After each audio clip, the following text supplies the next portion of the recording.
Olá, sexto ano, good morning! Como vocês estão? Espero que tenham passado bem de ontem para hoje. Voltei nessa manhã de terça-feira para dar continuidade então às nossas aulas online. Hoje vocês teriam nas aulas presenciais uma aula de inglês, uma aula de ciências, 2 aulas de gramática e uma aula de matemática. Por isso, dando sequência nesse vídeo, vocês assistirão às aulas dos professores nessa mesma ordem. A primeira aula de inglês com o Mr. Stefan, a segunda aula de ciências com a Miss Val, a terceira aula de gramática com a Miss Cristiane e a última aula de matemática com a Miss Josane. Lembre-se, sempre que você precisar voltar em uma das aulas, entre aqui nas descrições desse vídeo e clique nos minutos e nos segundos exatos que você será encaminhado então para essa aula novamente. Veja os vídeos quantas vezes for necessário. Não fique com dúvida. Qualquer coisa pode entrar em contato conosco ou deixe aqui nesse vídeo o seu comentário. Deixe aqui os seus elogios para esses professores que estão morrendo de saudade de todos vocês. No mais, desejo a todos uma ótima aula e uma boa terça-feira. Até amanhã!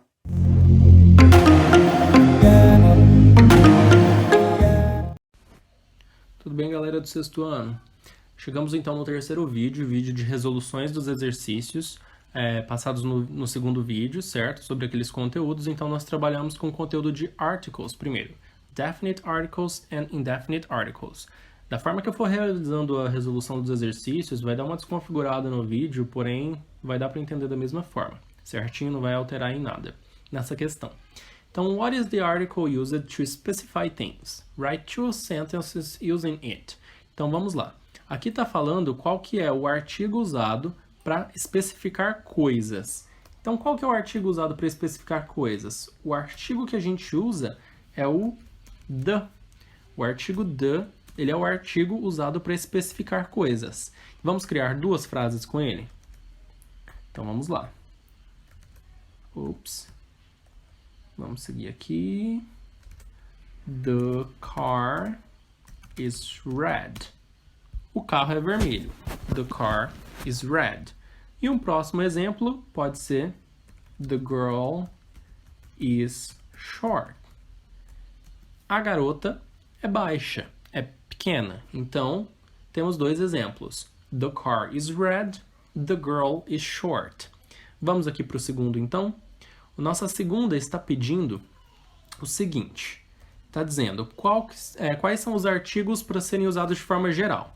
Então, nós temos a barra an. Temos esses 2 artigos. An. Então, vamos trabalhar aqui agora com frases relacionadas com eles. Então, I am a chef. Eu sou um chefe de cozinha. I am a chef. Lembra que chef começa com C, que é consoante, certinho? Consonant. Então, temos ali letter A. E o próximo, she is an engineer. She is an engineer. E, novamente, o nosso corretor levando tudo para o português. She is an engineer. Ela é uma engenheira. Certinho, galera? Todas as linhas estão ficando assim em estilo hiperlink por conta do dicionário, certinho, que o dicionário está em português, então eu não atualizei ele para o inglês. Então ele está acusando as palavras como erradas, mas estão certinhas. Próxima parte que nós temos é para completar de acordo com cada palavrinha seguinte. Então, elephant, an elephant. Dog, a dog. Unit, an unit. Uncle, an uncle. Object, an object. Idea, an idea. House, a house. Hobby, a hobby. Certinho? Prestem atenção na letra que se inicia a palavra seguinte para vocês completarem com o artigo indefinido correto, para esse caso. Pulamos aqui o object, então temos an object. Vamos para a última parte, então, dos exercícios. A última parte, ela é pessoal. Então, cada um de vocês vai responder da forma que vocês preferirem. Primeiro, vocês vão desenhar a casa de vocês, identificar os cômodos, os rooms em inglês, falar a quantidade de cômodos, que tem na casa de vocês e a parte da casa preferida. Então, um exercício mais pessoal nessa parte e fica aí por conta de vocês. Certinho, galera? Então, esses foram os 3 vídeos do nosso conteúdo dessa semana. A gente vai se encontrar agora presencialmente na próxima semana. A gente vai tirar dúvidas, esclarecer um pouquinho mais sobre esse conteúdo.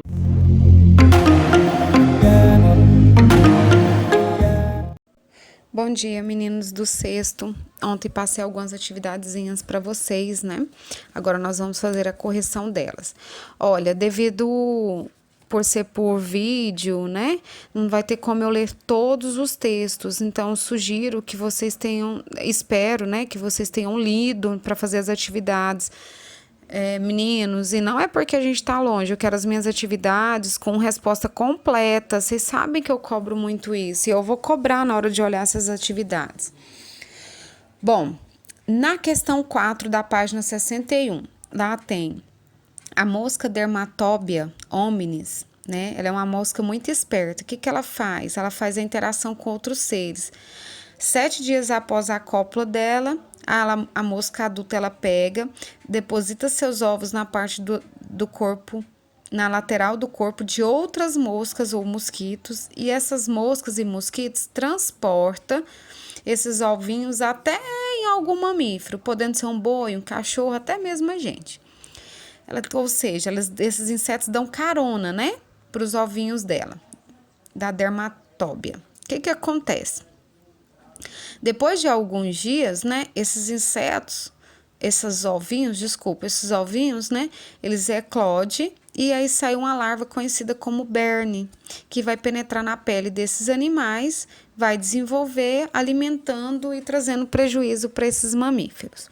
A pergunta da letra A, ela faz o seguinte: qual é o nome da relação ecológica entre a Dermatobia hominis e as outras moscas e mosquitos onde ela deposita seus ovos?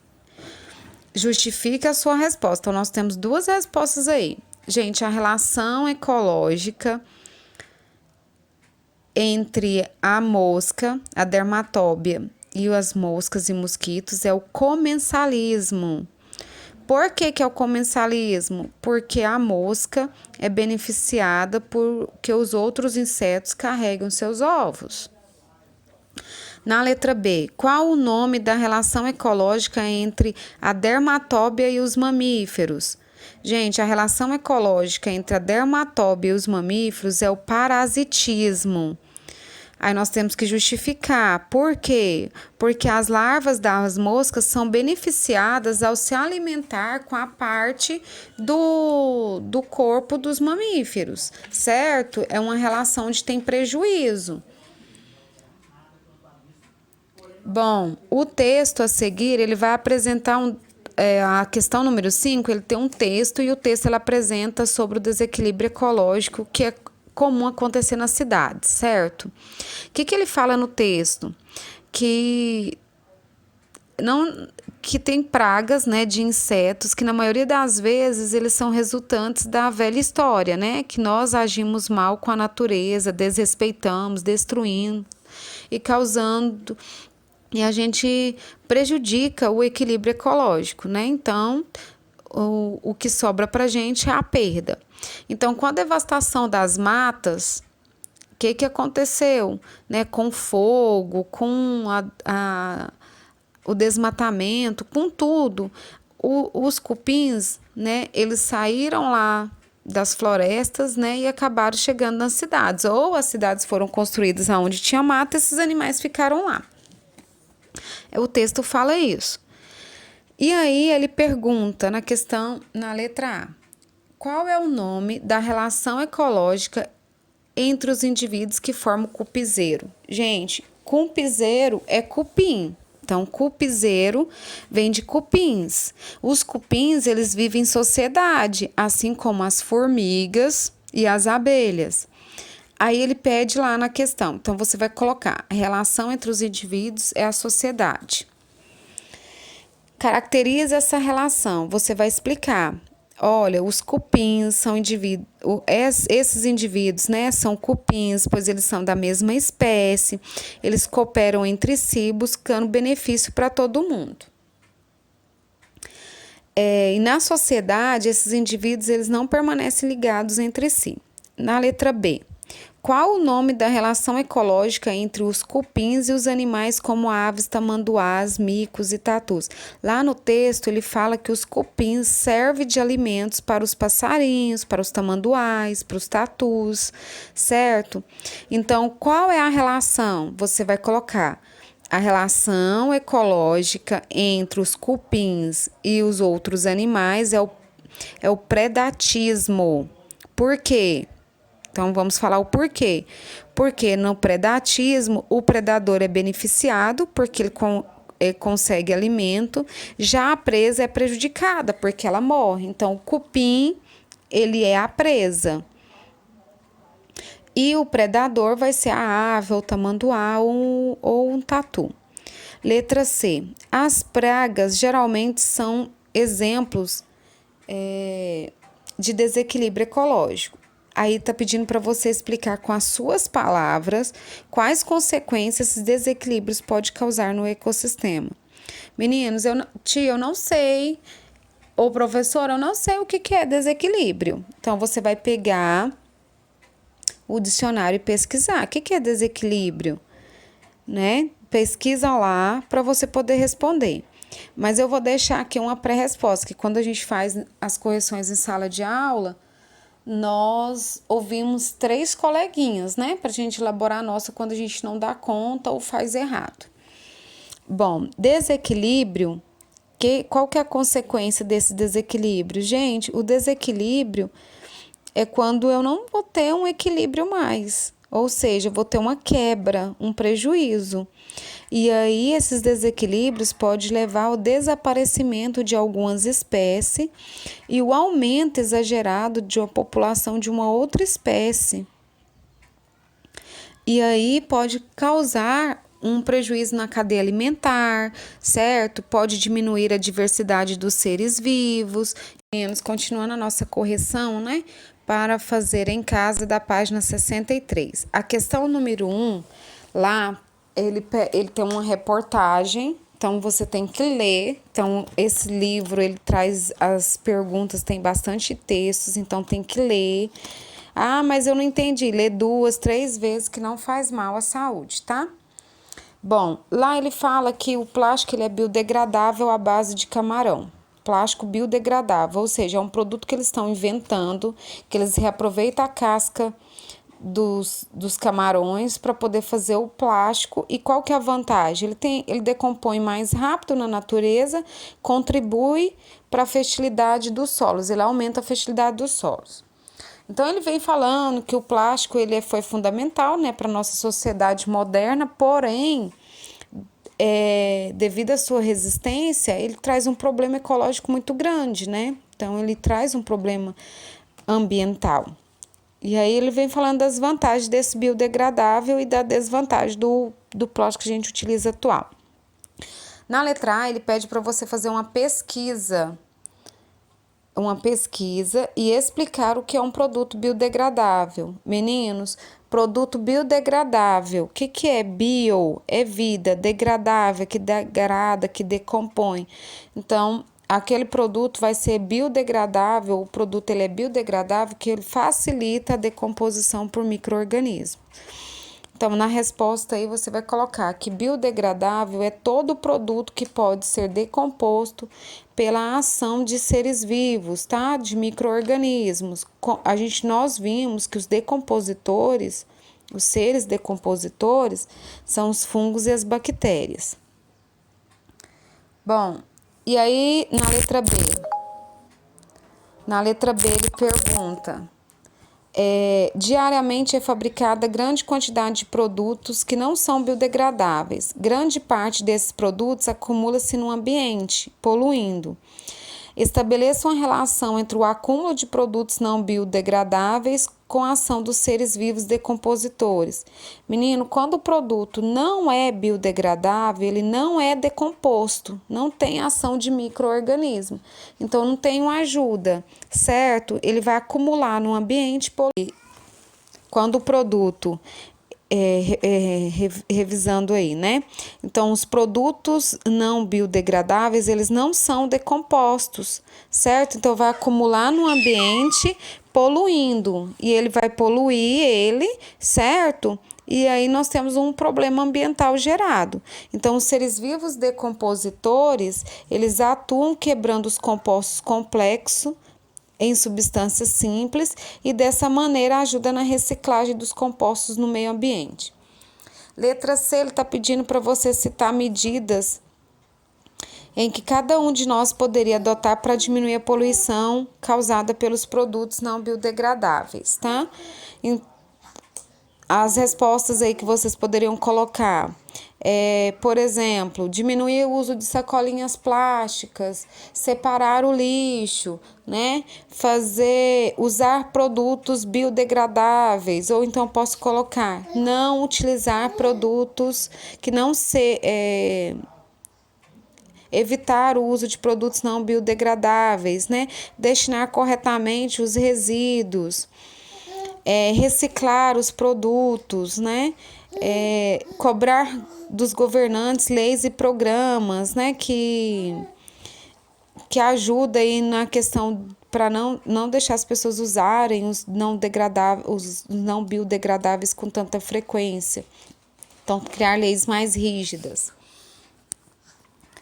Na questão 2 da página 64, tem lá uma tirinha, e aí tem o crocodilo, que ele fica com a boquinha aberta, e aí a ajuda do pássaro palito ou paliteiro. Na letra A, ele pergunta, qual é o tipo de relação ecológica estabelecida entre o crocodilo e o pássaro paliteiro? Meninos, a relação ecológica é a protocooperação. Lembra que eu gosto de respostas completas.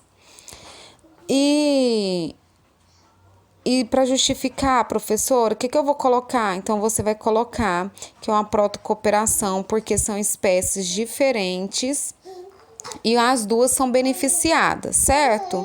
Não tem uma relação obrigatória, eles não são obrigatórios a relação deles. O crocodilo vive sem o pássaro e o pássaro vive sem o crocodilo, tá? O pássaro, ele aproveita para se alimentar e o crocodilo tem o benefício de ter a boca limpa. Na letra B, a relação desses dois indivíduos, né, o crocodilo e o pássaro, ela é beneficiada ou ela é prejudicada? Gente, nessa relação, os indivíduos, eles são beneficiados. O pássaro palito consegue alimento e o crocodilo tem os restos dos alimentos retirados da sua boca. E assim, ajuda na sua saúde bucal. Ele não vai no dentista, né? Então, ele precisa de alguém para ajudar. A questão número 3 está pedindo para você observar as fotografias. Nesta, eu pedi para vocês fazerem no caderno. Então, nós temos duas fotos, A e B. A tem o urutau e na letra B eu tenho as serpentes, a cobra coral e a cobra coral falsa. O urutau, ele é uma ave, certo? E aí ele se assemelha à madeira. Aí lá na letra A tá assim, ó, identifique qual das fotografias acima traz um exemplo de mimetismo e qual apresenta o exemplo de camuflagem. Camuflagem, a figura A do urutau, mimetismo, a letra B da cobra coral, certo? E ela pede para justificar. Então, o urutau, ele é um exemplo de camuflagem porque ele se assemelha a um componente do ambiente. Então, ele está lá assemelhando à árvore. E o mimetismo, porque a cobra coral falsa, ela imita, certo? Ela se assemelha à serpente verdadeira. A serpente que ela é venenosa. Letra B. Qual a importância dessas estratégias para os seres vivos que as apresentam? Gente, qual que é a importância? Tanto a camuflagem quanto o mimetismo, esses indivíduos, eles vão ser menos notados. No caso da camuflagem, ele vai ser menos notado. Então, o predador que apresenta essa característica, ele vai aproximar mais facilmente das suas presas e conseguir alimento.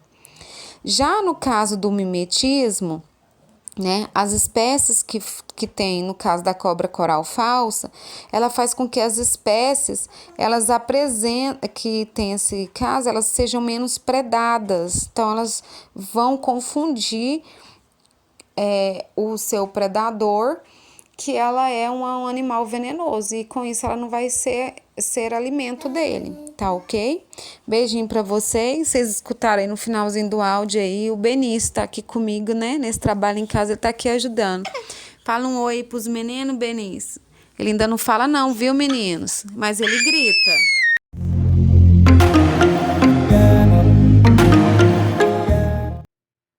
Oi, sexto ano!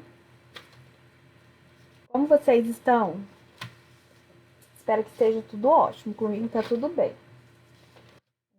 Continuamos aqui elaborando, continuamos, eu e os professores, eu continuo trabalhando, organizando as nossas aulas de gramática, literatura e redação.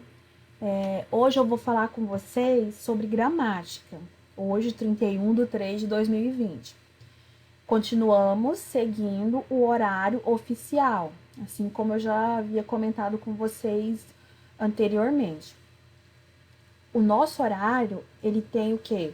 Ele consta que na terça-feira nós temos 2 aulas de gramática. Esse é o horário que nós já estamos seguindo desde o início do ano, que é o 3º e o 4º horário, tá? Então, nós vamos seguir aí esse horário, como eu já havia comentado. Então, são 2 aulas. Toda terça-feira nós temos 2 aulas. Então, eu vou estar falando hoje com vocês, nessa aula, sobre substantivo. Nós já estudamos substantivo no início do ano. Vocês têm bastante material, né, que eu passei no quadro, que vocês copiaram no caderno de gramática. É um conteúdo que vocês demonstraram facilidade, a maioria de vocês se saíram bem no teste que nós já fizemos. Então, eu creio que será muito tranquila essas 2 aulas e a resolução dos exercícios, tanto os exercícios de casa quanto os de sala. E aí você vai falar assim, mas peraí, exercício de casa, exercício para fazer em casa? Eu já estou em casa, mas e exercício em sala? Como assim exercício em sala? Meninos, tenham em mente que nós estamos seguindo a nossa vida normalmente, só que cada um nas suas casas. Então, o seu corpo, o seu físico, ele não está lá no colégio Atléticos, nem o meu, né? Nem de nenhum outro aluno ou funcionário da escola. Mas a nossa maneira, o nosso horário, a nossa forma de estudo e de desenvolvimento das atividades é como se nós estivéssemos lá presencialmente. Porém, nós estamos em casa, tá? Então, eu quero que vocês sigam direitinho o horário. Quero que vocês façam esse compromisso de estar fazendo as atividades, de estar deixando tudo em dia. Não tenha um pensamento assim, eu vou deixar para... fiquei sabendo que as aulas vai voltar amanhã. Exemplo, gente, exemplo. Então, eu vou fazer tudo correndo hoje. Não faça isso, porque senão suas coisas vão ficar mal feitas, você não vai entender o conteúdo de forma correta, tá? Então, sigam direitinho. Então, dia 31 hoje, terça-feira, você irá cumprir com esse horário, tá? Vamos ter explicação, vamos ter explicação de conteúdo, de atividades, depois eu passarei a atividade de casa, tá? O homework. Então, vamos lá, vamos falar sobre substantivo. Então, aqui já começa com uma atividade, mas antes de ir para essa atividade, eu quero que vocês abram aí o livro de vocês na página 88. Acompanhe aí a explicação. Página 88, classificação dos substantivos. Primeiro, o que é substantivo? É tudo que nomeia alguma coisa. É o que eu sempre venho falando com vocês. Tudo no mundo tem o quê? Tem um nome, não tem? Então, tudo que tem um nome, ele tem essa classificação como o quê? Substantivo. Tranquilo? Olha, se vocês estiverem com dúvidas, tem como eu falar com vocês agora, mas vocês deem pausa no vídeo, pensem, dêem uma olhada no conteúdo do caderno, do livro, tá? Não deixem o vídeo ir passando, ficando com alguma dúvida, tá? Uma dica que eu dou para vocês. Classificação dos substantivos. Nós já falamos disso já várias vezes, então nós vamos falar novamente para que não tenha nenhuma dúvida. Então, vamos lá. Nós temos aqui os concretos e os abstratos, né? Então, aqui, os substantivos princesinha e medo nomeiam seres com características diferentes entre si. Palavras como princesinha, avião, fada, pássaro, Deus são chamados substantivos concretos, pois nomeiam seres reais ou imaginários, que existem por si só, não dependendo de outro para o quê? Para existir. Aqui entra o exemplo de saci, de sereia, tá? O saci e a sereia, eles são seres que não estão dentro da realidade, eles estão dentro do quê? Do imaginário, mas eles são classificados como concretos, porque eles existem por si só, seja no plano real ou imaginário. Os abstratos, meninos, é que nomeiam seres de existência dependente, isso é, precisa de um outro ser para existir. E aqui o livro ele traz para vocês dois exemplos, Deus e fada. Representam substantivos concretos, pois existem, pois existentes ou não para algumas pessoas, são tomados como seres que apresentam vida própria, independente de outro ser. Parece um pouco confuso, mas não é. Só vocês imaginarem assim, o que é concreto? Dá para pegar, mesmo que ele seja no plano imaginário? Sim. Então, ele vai ser classificado como concreto. Aqui, em cima aqui, eu tenho aqui a palavra medo, alegria, beijo, saudade, espanto. Eles são classificados como o quê? Abstratos. Então tá, então vamos pensar aqui. Tem como eu pegar medo? Tem como eu tocar na alegria? No beijo. Aí você fala assim, mas eu vou beijar alguém. Aí é a ação, não o beijo em si. Saudade, espanto. Tudo isso está classificado aqui dentro dos substantivos o quê? Abstratos. Se eu falo felicidade, por exemplo, ele entra aqui dentro da classificação dos abstratos. E aí Deus e fada tá na mesma linha de pensamento, né, e de semântica, né, de significados da sereia e do saci. Eles são concretos, né, mas eles são concretos, independente se eles estejam no plano real ou imaginário. Depois aqui eu tenho substantivos simples ou compostos. Aí temos as atividades, tá bem tranquila, porque nós já fizemos outras atividades com relação a esses conteúdos, tá? Então, aqui nós vamos falar sobre os simples e sobre os compostos. Na língua portuguesa, existem substantivos que são formados por uma única palavra, como bandeira, sol, flor, cultura, água e outros. Eles são chamados de quê? De simples. Vamos fazer um comparativo entre o simples e o composto. O composto ele é formado por mais de uma palavra. Ela pode vir grafada com hífen ou não. Então, aqui quando eu falo porta-bandeira, tem o hífen. É um substantivo que? Composto. Porque se você tem a palavra porta sozinha, ela tem um significado. A palavra bandeira sozinha também tem um significado independente. Mas se eu junto as duas aqui, as duas palavras juntas formam um outro significado. Do mesmo jeito, girassol, floricultura, aguardente. Inclusive na prova, no teste de vocês, tinha uma questão que pedia para colocar substantivos compostos. Não sei se vocês se recordam. E aí eu falei muito sobre a palavra girassol. Todo mundo que prestou atenção, né, vai se recordar desse momento, que eu foquei muito na palavra girassol. Se você fala gira sozinho, tem um significado. Se eu falo sol sozinho, tem outro significado, mas tem-se a junção das duas palavras, forma o significado de uma planta, de uma flor, né? Aí aqui nós temos aqui outros exemplos, falando sobre a questão do hífen ou não. Então, eu tenho arco-íris, eu tenho passatempo. Passatempo também foi muito falado em sala de aula. Agora vamos falar sobre os primitivos ou derivados. Tem os exercícios, tá?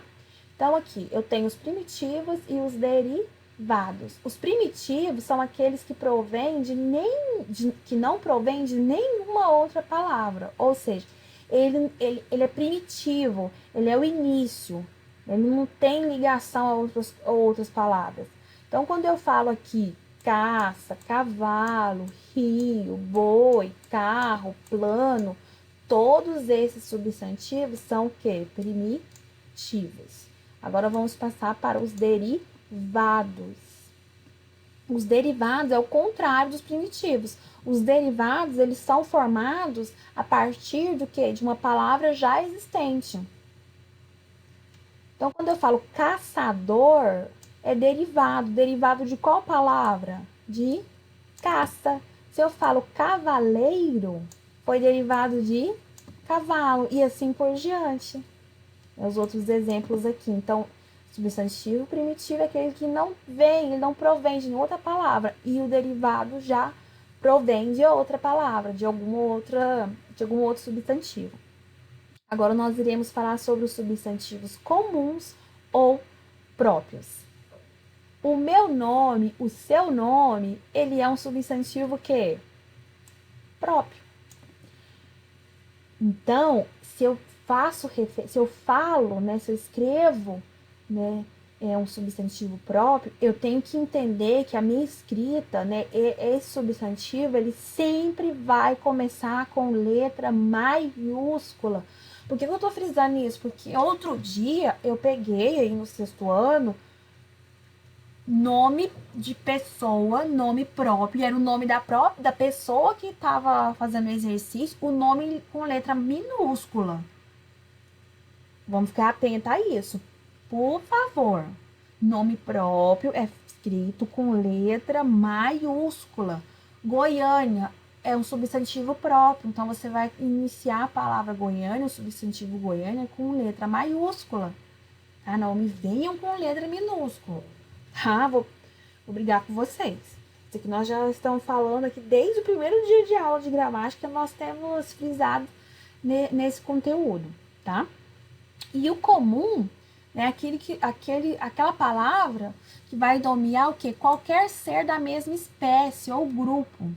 Menina, chapeuzinho, irmã, bonecas, apelido, dia, país. Quando eu falo país, é o quê? É um grupo, mas eu não fiz distinção. Agora, se eu falo Brasil, eu já tenho uma distinção, não tenho? E aí, sim, ele é substantivo próprio. Tranquilo, meninos? Passando para frente agora, para os substantivos coletivos. Vamos aqui. Primeiro, na conceituação. Um substantivo coletivo, você já imagina que é o quê? Um aglomerado, né? Um monte o quê? De coisas, de animais, de objetos, enfim. Já te vem essa denominação de conceito. Mas vamos falar um pouquinho aqui sobre o que o livro fala. Os substantivos comuns, que na forma singular nomeiam uma coleção ou conjunto de seres de uma mesma espécie, são chamados de coletivos. O emprego do coletivo facilita a construção de textos mais breves e precisos. Então, aqui temos alguns exemplos aqui de substantivos coletivos. Elenco é uma composição de quê? De artistas, de uma companhia, de peça ou filme. turma de estudantes, trabalhadores, médicos, gado, né, de animais criados nas fazendas, manada de animais de grande porte, cacho de uva, de bananas. E aí, assim por diante, tem o colmeia. Nós falamos muito sobre colmeia em sala de aula. Colmeia é o substantivo coletivo que? De abelha, né? De abelhas. Aí aqui temos o exercício, nós temos uma tirinha aqui do Snoopy, eu sei que vocês gostam, tá? Aqui tem mais exercícios. Os exercícios estão bem tranquilos, tá, meninos? Tá bem tranquilo, tá bem fácil de ser resolvido. Inclusive, o teste tinha uma questão parecida com essa aqui. Tô olhando aqui e me veio à mente essa lembrança. Mais exercícios, tá? Aí, agora esse aqui é o exercício de casa, tá? O homework. Aí você vai falar, professora, mas homework, eu já tô em casa? Como assim homework, tarefa de casa, tarefa de sala? Vamos, como eu falei com vocês no início do vídeo, vamos seguir direitinho, como se nós estivéssemos presencial lá na escola. Mas agora nós estamos de forma o quê? Online. Esse exercício é para a próxima aula, dia 7/4/2020, tá? Na próxima terça-feira.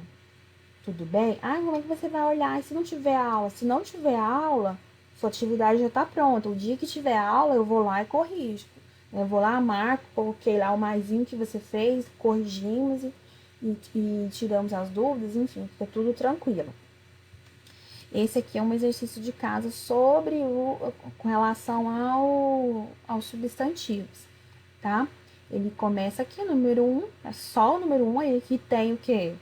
Um resuminho do que foi falado, do que foi estudado no módulo 1. E aqui temos uma revisão geral de todo o módulo. Essa revisão também será como homework, tá? Como tarefa de casa. Isso para o dia 7/4/2020, tá? Na próxima semana. Então, aqui é uma atividade bem tranquila de ser feita. Vocês vão gostar. Bem facinha, bem colorida, tá? Bem tranquila mesmo. Isso aqui, bem engraçado essa tirinha aqui, tá? Começa aí na página 96, tá? Esse para quem quer saber mais. E vai até a página... Estamos chegando. Ai, gente, isso aqui é bem legal, essa cruzadinha. Vocês vão gostar muito, tá? Vai até a página 103. Aqui é a página 103, tá bom? Bom trabalho, bons estudos. Qualquer coisa é só ir parando o vídeo e retomando. Tem o caderno de vocês também que serve como fonte de pesquisa, o livro também, o livro didático.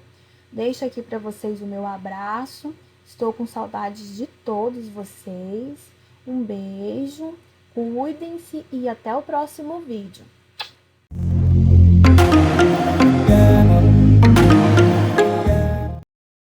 Olá, meninos, como vocês estão? Eu tô morrendo de saudades, mas tô aqui, fazendo a minha parte. O isolamento, cuidando da higiene, mantendo a distância, porque nós queremos todos saudáveis e logo, logo estaremos todos juntos e felizes. Doida para fazer umas aulas práticas com vocês. Promessa é dívida, hein? Pode me cobrar. Bem, o que eu venho apresentar hoje para vocês é um resuminho sobre a parte inicial que nós estudamos de matemática, os números. Vamos lá? Te convido para entrar nesse estudo, porque tem muita novidade por aí. A primeira coisa que nós vimos em relação aos números é a história dos números, para que eles surgiram, foi devido à necessidade do homem. E os babilônios usaram de uma forma diferente da nossa. Enquanto eles usavam base 60, a cada 60 mudava a organização dos números, nós usamos a cada 10. Então, dá 10 algarismos, a gente muda de dezena para centena, a gente muda para milhares, não é assim? A nossa forma de organizar é diferente da deles, porque nós fomos aprimorando. Mas também usamos a base 60, sabe onde? Para contar as horas do relógio. Os maias usavam como base 20, os hindus, que é a nossa origem, base 10. E como que vem os números? Apresentam de 0 até o 9 na unidade. A partir do 10 a gente chama de dezenas. Passa até 99 a gente chama de dezena. Passa para 100, vira centena e assim por diante. Vimos muito sobre isso nas nossas aulas. Depois, nós vimos também sobre os números egípcios e romanos. E muitos alunos perguntaram, para que a gente está estudando isso? Porque tem um símbolo de bastão, tem o símbolo do calcanhar, rolo de corda, a flor de lótus, o dedo, tem o peixe, o homem. Nós fizemos bastante exercício assim, descobrimos a idade da mãe utilizando os números romanos, também os egípcios. Nada mais, nada menos, para poder entender o sistema posicional. O que é isso? Que dependendo de onde fica o número, você tem o símbolo, você tem um número diferente. Não era assim com os egípcios e com os romanos, mas no nosso sistema decimal é assim. Por exemplo, veja só, nós temos o valor posicional 15, que é diferente do valor posicional 51. O que fez? Mudou de lugar. Antes o 5 vinha na primeira casinha, depois ele passou a vir na segunda casa. Essa primeira casa a gente chama de unidades, é na primeira ordem, está dentro das classes das unidades simples. Depois, posteriormente, dezena, centena, até a terceira ordem. Depois a gente passa para a classe dos milhares. Vem unidade de milhar, dezena de milhar, centena de milhar e assim por diante. Vimos arredondamento. O que é arredondar? Ele chegar numa casa decimal mais próxima. Por exemplo, o 17. Ele está mais próximo de qual número, de qual dezena mais próximo que ele está? Do 10 ou do 20? Pensa, 17, faltam 3 para chegar no 20. Passou 7 lá do 10, ele está mais próximo do 20.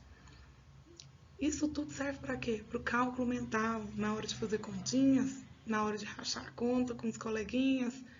Tudo isso vocês vão ver na prática. O que fica válido aqui? O primeiro conjunto dos números são os números naturais, e eles são conhecidos como 0, 1, 2, 3 e assim por diante. Verifique que o símbolo que o representa é a letra N maiúscula, e tem um igual, abre chaves, os números de 0 até infinito, ele é infinito, fecha chaves. Os elementos desses conjuntos são chamados de algarismos, ok? O que traz de novidade para o capítulo 3? Novidade para alguns, para outros, uma mera revisão. São as operações matemáticas. Faz um resgate desde a adição, subtração, multiplicação e divisão. Vamos. Adição, subtração, multiplicação e divisão. Os termos da adição são chamados de parcela e o resultado é chamado de soma ou total. Como que soma? Soma assim, ó, unidade com unidade. 0 mais 5, 5. 1 mais 1, 2. Na subtração, a nomenclatura é diferente. Veja os termos. Um é chamado de aditivo, subtrativo e o outro diferença. Como que chama? Como que faz? Unidade, 5 menos 5. 0, 2 menos 1, 1. Essa é a diferença entre o 25 e o 15. Os termos da multiplicação são chamados de fatores e o resultado é chamado de produto. Então, nós temos 9 vezes 3. O que significa? Significa uma soma sucessiva do 9 por 3 vezes. 9 mais 9 mais 9 é a mesma coisa que 9 vezes 3, 27. Os termos da divisão são chamados de dividendo, divisor e quociente. O dividendo é quem você quer dividir. Vai dividir pelo divisor 3. O raciocínio da divisão é o contrário da multiplicação. Enquanto na multiplicação você repete o mesmo número, vários fatores, na divisão você tira o mesmo número, vários fatores. Então, eu vou tirar o 3, vou tirar o 3, vou tirar o 3 do 27, até zerar. Quantas parcelas de 3 eu estou tirando para zerar? Eu vou tirar 9. Mas é muito simples quando você domina a tabuada. Por isso, deixo um recadinho importante para vocês. Estudem a tabuada. Eu sei que tem alunos que sabem ela na ponta da língua. E depois eu vou até lembrar dos nomes desses aqui, que estão dando exemplos nas nossas aulas, principalmente no dia do futebol e da queimada da tabuada. Então, precisa saber. E nós vamos ter mais atividades práticas sobre tabuada quando retornarmos, hein? Mas para agora, façam uma tabuada no caderno de vocês, mentalizem, tentem ver a lógica entre os números e depois façam essa atividade aqui para casa. Olha, imagine situações do nosso dia a dia em que podemos usar a adição, a subtração, a multiplicação e a divisão. Mentaliza, observa e depois você registra em seu caderno alguns desses exemplos, ok? Esse é o recadinho da aula de hoje.